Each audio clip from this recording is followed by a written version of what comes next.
வணக்கம். பிராண்ட்லி நியூஸ் தமிழுக்காக நான் கார்த்திக். தமிழகத்தில் மதுரையில் பாரப்பத்தியில் நடந்த நடிகர் விஜயுடைய தாவேகா மாநாடு பல்வேறு கருத்துக்களை இப்போ சம்பாதிச்சிருக்கு.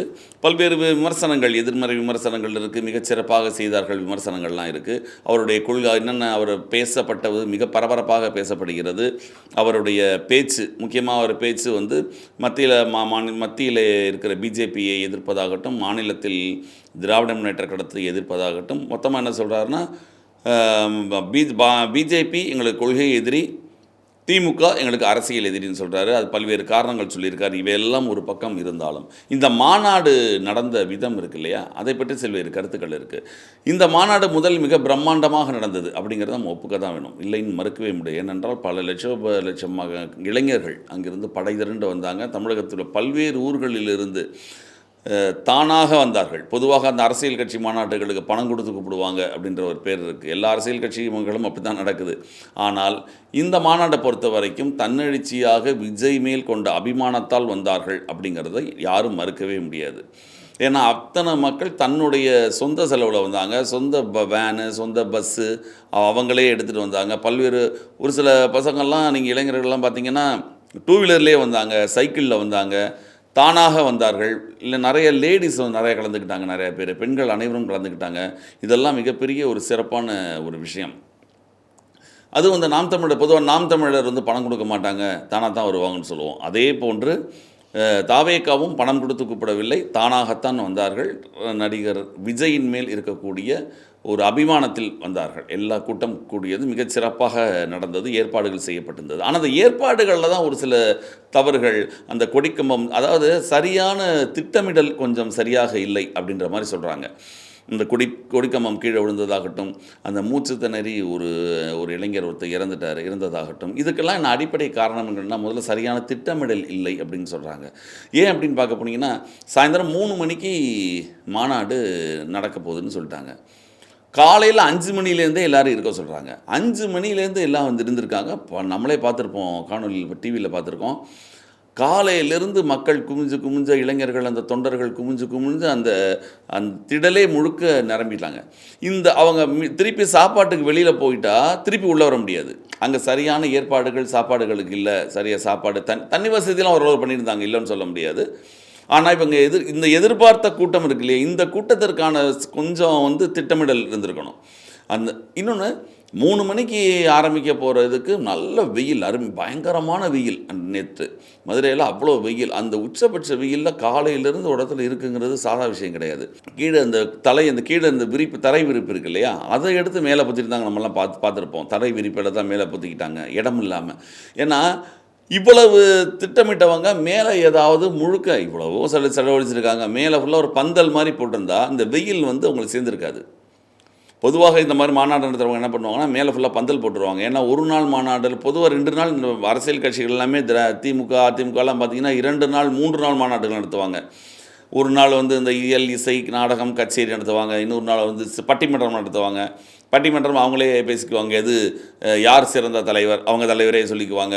இந்த திராவிடத்தை பற்றி பேசுவாங்க, தேசியத்தை பற்றி பேசுவாங்க. இதில் பட்டிமன்றம், சிறப்பு பட்டிமன்றங்கள்லாம் நடக்கும், விவாதங்கள் நடக்கும். இதெல்லாம் முடிச்சுட்டு அடுத்த நாள் தலைவர்களுடைய பேச்சு ஆரம்பிக்கும். அது ஒரு 5-6 மணி நேரம் எல்லாருடைய பேசி கடைசியாக அந்த கட்சியோட தலைவர் பேசுவார். அப்படிங்கிறது தான் நம்ம மாநாடெல்லாம் பார்த்துருக்கோம்.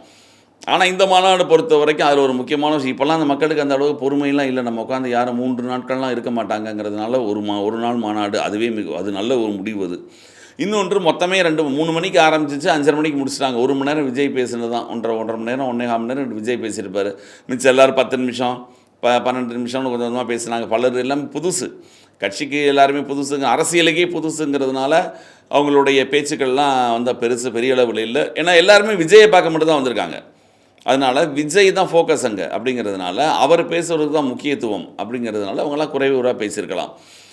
அது ஒரு நல்ல முடிவு. சீக்கிரம் முடிக்கிறது நல்லது தான். ஏன்னா அவங்க இன்னும் வெளியூர்லேருந்து வந்தவங்கலாம் கிளம்பி போனோம், ராத்திரி 10 மணி வரைக்கும் இழுத்து அவங்க கிளம்பி போகிறது சிக்கல்கள்லாம் எல்லாமே. அது ரிங் ரோடு, அது ஒரு நமக்கு சிட்டிக்குள்ளே கிடையாது, மதுரை சிட்டிக்குள்ளே கிடையாது, அது ஒரு ரிங் ரோட்டில் நடக்குது. அப்படிங்கும்போது அவங்களுக்கு பஸ் வசதி எல்லாமே கிடையாது. அதனால் நல்ல முடிவாக இருந்தாலும் ஒரு சில ஏற்பாடுகளில் இவங்க கொஞ்சம் கோட்டை விட்டாங்க அப்படின்னு சொல்லலாம். ஏன்னா விஜய் வந்து பேசுகிறாரு, பேச ஆரம்பித்து அவர் அவர் இந்த ரேம்பில் நடந்து போய் உடனே சில கூட்டங்கள்லாம் கலைய ஆரம்பிக்குது. அப்போ எல்லாருமே விஜயை பார்க்க தான் வந்திருக்காங்க. அந்த பேச்சு முடிஞ்சு அதனால தான் அவர் 1 1/4 மணி நேரத்திலேயே முடிச்சிட்டாரு, பேச்சை முடிச்சிட்டாரு. அவர் இப்போ என்ன பேசினாருன்ற கருத்து இரண்டாவது விஷயம்.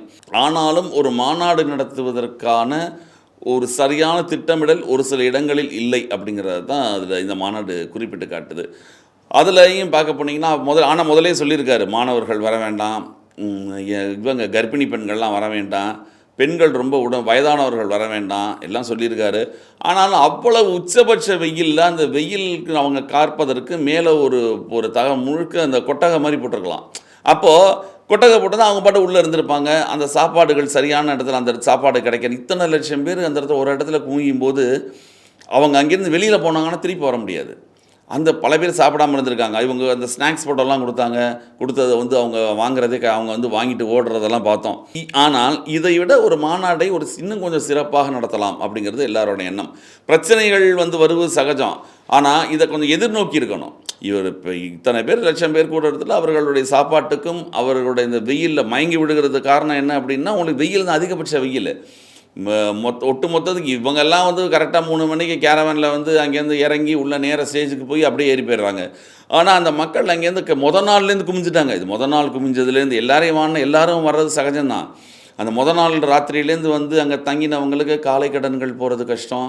இதையெல்லாம் இனிமேல் இந்த மாநாடு போன்று நடத்த அரசியல் கட்சிகள் கொஞ்சம் எல்லோரும் யோசிக்க வேண்டும். நீங்கள் மாநாடு நடத்தும் பொழுது அரசியல் தலைவர்கள் எல்லாரும் நேர ஒரு காரில் வந்து இறங்கி மேலே ஸ்டேஜில் பேசிட்டு திருப்பி காரில் ஏறி வீட்டுக்கு போயிடுவாங்க. அந்த தொண்டர்களுடைய நிலைமை என்ன அப்படிங்கிறத யோசிக்கணும். அவர்கள் படும் கஷ்டங்களெல்லாம் யோசித்து இனிமேல் விஜய் போன்றவர்கள் நடத்தும் மாநாடுகளில் இது எந்த விதமான பிரச்சனைகளும் இல்லாமல் இருப்பது நலம்.